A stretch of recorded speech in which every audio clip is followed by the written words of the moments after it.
You could fight Melton and Rekieta in one night. That would be the only way it would be fair.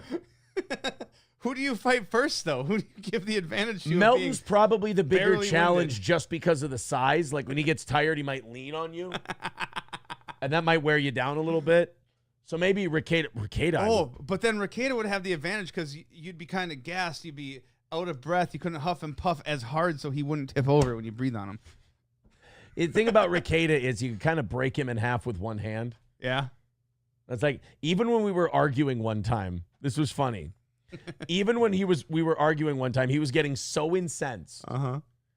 And we disagreed on a text message I sent. Oh. This was after he left coke next to my daughter. So some man shit, Yeah. you're saying. This was after he left cocaine next to my daughter. Uh-huh. And for some reason, he was still in my fucking house after I kicked him out. Yeah. And we were arguing about a text I sent to April where I said, tell everybody to get the fuck out of the house. Yeah. Because I was mad. Right. And she goes, you told me to get the fuck out of the house. Hey, retard, you're my fucking wife. I don't mean you leave. This is your house. Yeah.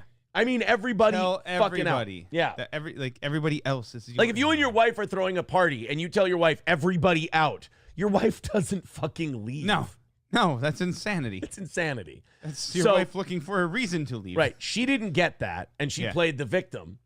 And then Nick argues with me about it. He goes, just admit that you told her to leave. I'm like, I'm not. This is Nick in a nutshell. If you don't agree with his version of things, he immediately thinks you're being dishonest or lying, when in reality, you're just not giving him control. I'm like, Nick, I'm sorry. And like, they're on substances and I'm not, because I'm fucking watching children.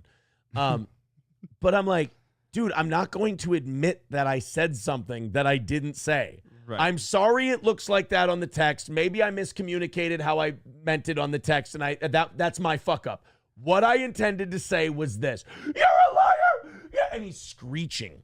And I look at him and I say, go have another drink, you fucking elky. And he goes, fuck you! And he screams and goes upstairs for like a few seconds. Then he comes back downstairs and he gets in my face and he said something like, you can like put 5 fingers in a glove and fist yourself or something like it. It was some terrible joke.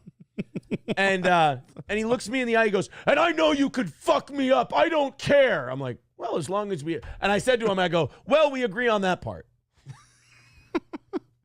But God, man, the fucking emotion coming out of that girl when you didn't go his way. Oh my! Sounds like some girl shit. Well, it's how. Yeah. Yeah. I mean, he was kind of a bitch.